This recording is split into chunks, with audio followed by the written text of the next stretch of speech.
Olá pessoal, eu sou o Léo e hoje a gente vai fazer alguns exercícios, né, em adição àqueles vídeos sobre transferência de calor. Então, a gente já falou sobre o que é transferência de calor, né, os modos de transferência de calor, que é por condução térmica, convecção térmica e radiação térmica. Então, hoje a gente vai fazer uns exercíciozinhos envolvendo esses modos de transferência de calor, ok? Então vamos iniciar com esse exercício aqui, que é o exercício 1. Ele fala assim: a parede de um forno industrial é construída de um tijolo de 0,15, metros de espessura, com condutividade térmica de 1,7 watts por metro Kelvin. As temperaturas nas faces interna e externa da parede são, respectivamente, 1200 e 950 Kelvin. Qual é a perda de calor, né, através de uma parede de 0,5 metros por 4 metros? Comente que considerações podem ser feitas para a resolução desse problema, certo? Então vamos lá. Primeiro vamos fazer um escopo, né, um esqueminha do que ele está falando. Como a gente está falando aqui da parede de um forno industrial, né, então a gente pode pegar aquele modelo de parede plana, né, que é justamente aquele desenho que a gente viu anteriormente. Então, colocando aqui as dimensões dessa parede, né, que é 4 metros aqui de comprimento, 0,4 metros de altura e 0,15 metros de espessura. Então, a gente vai ter que essa T1 aqui, né, a gente vai considerar como a temperatura interna e essa T2 aqui como a temperatura externa. Perceba que o 1200, que é a nossa T1, ele é maior do que a nossa T2, que é justamente 950. Então, o fluxo de calor, né, ele vai acontecer da maior temperatura para a menor temperatura. Então, vai acontecer nesse sentido aqui, ok? Como a gente está falando de uma transferência de calor através de uma parede plana, através de uma parede, né, a gente está falando em relação ao mecanismo de transferência de calor por condução, concordam? Então, para a gente saber qual é que é a perda de calor através da parede, que é justamente o que ele vai querer para a gente, né? É só a gente usar.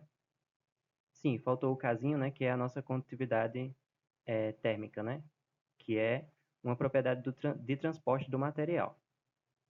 Então, para a gente resolver esse problema, é só a gente usar a lei de Fourier, né? Que diz que o fluxo de calor, fluxo térmico, né? É, é proporcional ao gradiente de temperatura. E a nossa constante de proporcionalidade, né, vai ser justamente a condutividade térmica. Então, vamos fazer umas consideraçõezinhas aqui. Vamos considerar que nesse problema aqui a gente tem condições de regime estacionário, certo? Com espessura, área, condutividade térmica e temperatura da superfície das paredes especificadas, que é o que a gente diz aí no que diz aqui no enunciado, né? Então a gente pode fazer três considerações: condições de regime estacionário, condução unidimensional através da parede, né? Só no eixo X aqui, e condutividade térmica constante, tá?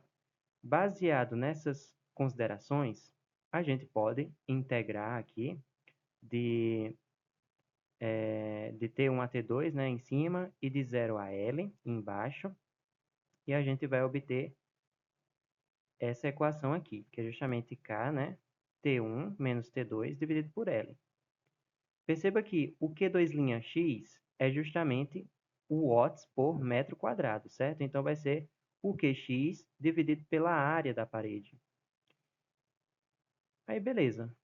a gente vai agora colocar os dados, né? Nossa T1, que é o 1200, nossa T2, que é o 950.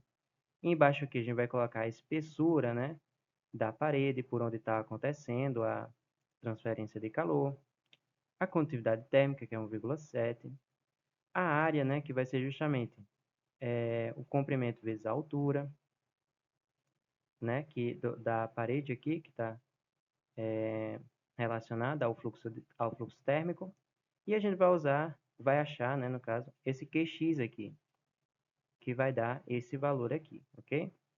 Em watts ou em joule por segundo, tá? Bom, vamos para outra questão agora, que vai ser essa daqui, ó, que ele fala assim: uma tubulação de vapor d'água sem isolamento térmico atravessa uma sala na qual o ar e as paredes se encontram a 25 graus. O diâmetro externo do tubo é de 70 milímetros. A temperatura da superfície é 200 graus e esta superfície tem emissividade igual a 0,8. Letra A.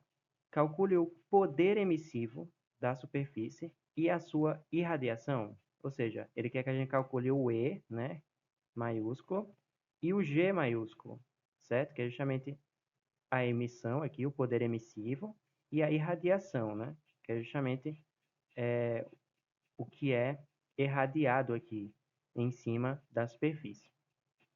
Sendo o coeficiente de transferência de calor por convecção natural da superfície para o ar de 15, né, watts por metro quadrado Kelvin, calcule a taxa de perda de calor no tubo por unidade de comprimento desse tubo aí, certo? Então, ele dá aqui o nosso diâmetro, né, externo do tubo, que é 770 milímetros, o comprimento aqui, que vai ser o L, né, aí aqui a gente tem o poder emissivo saindo aqui da superfície, a irradiação irradiando aqui na superfície e a temperatura aqui da superfície que envolve esse tubo, né? A gente tem também ar entre o tubo e essa superfície maior. Então, a gente consegue fazer aquela consideração que a gente fez lá no vídeo anterior. Então, vamos lá. Fazendo as nossas considerações, né, de regime estacionário, o modelo, aquele modelo que a gente viu anteriormente, superfície pequena e envoltório muito grande, certo? E emissividade e absortividade na superfície iguais. Então, a gente chega, né, no poder emissivo, que é só a gente usar a lei de Stefan Boltzmann corrigida com a emissividade aqui, né, que ele deu, todos esses valores, né, a temperatura aqui da superfície, que vai ser essa aqui, certo? O 200 aqui, em Kelvin. Então, vai dar esse valor aqui. E a irradiação, né, que é o nosso G, é só a gente usar a lei de Stefan Boltzmann. Só que com o T da vizinhança aqui, ok? Que vai ser justamente esse 25 graus aqui, ó, que é o do envoltório maior. Então, fazendo esse cálculo aqui, a gente vai chegar nessa irradiação aqui nesse valor. Bom, então, continuando aqui, resolvendo a questão B agora, né? A gente vai fazer lá o modelo, né? Do que vai ser o nosso fluxo de calor, que vai ser igual ao fluxo de calor por convecção, desculpa, né? Que vai ser justamente o calor que vai sair da superfície para o fluido, né? Que vai ser o ar aqui, e o calor o fluxo de calor por radiação, né? Que vai ser justamente o calor que vai ser trocado entre essa superfície maior que envolve essa superfície pequena, né? A emissividade e a absortividade aqui. E a irradiação. Bom, aí fazendo aqui, né? O fluxo térmico relacionado à convecção e o fluxo térmico relacionado à radiação, a gente vai ficar com essa equaçãozinha aqui, no qual a área da superfície, né, vai ser justamente π diâmetro vezes comprimento, né, que é relacionado aqui o tubo, né, e o nosso coeficiente de convecção, a temperatura da superfície, né, que é do tubo, no caso, a temperatura finita, que é a temperatura do, do nosso fluido, né, e aqui a temperatura da superfície, a temperatura da vizinhança, que é o do envoltório, e aqui a nossa constante de Stefan Boltzmann e a emissividade. Bom, colocando esse L aqui para cá, né, porque ele pede assim, ó, a taxa de perda de calor no tubo por unidade de comprimento. Então, a gente vai colocar o comprimento aqui embaixo do nosso Q, certo? Bom, colocando aqui os valores, né, de temperatura, de emissividade, das condições aqui do tubo, né, a gente consegue encontrar esse valor aqui de Q por metro, certo? Em watts por metro. Essa temperatura aqui, gente, ó, eu não coloquei em Kelvin porque a diferença vai dar no mesmo, né? Em Kelvin ou em Celsius. Então, a diferença ia dar a mesma coisa. Então, eu deixei em Celsius mesmo. Agora aqui tem que colocar em Kelvin, certo? Que a gente tem a quarta potência aqui nesse caso, ok? Bom, então, nos próximos vídeos a gente vai ver uma relação da termodinâmica, né? Com a transferência de calor. E quais aspectos da termodinâmica a gente vai usar aqui na transferência de calor, ok? Então, até mais.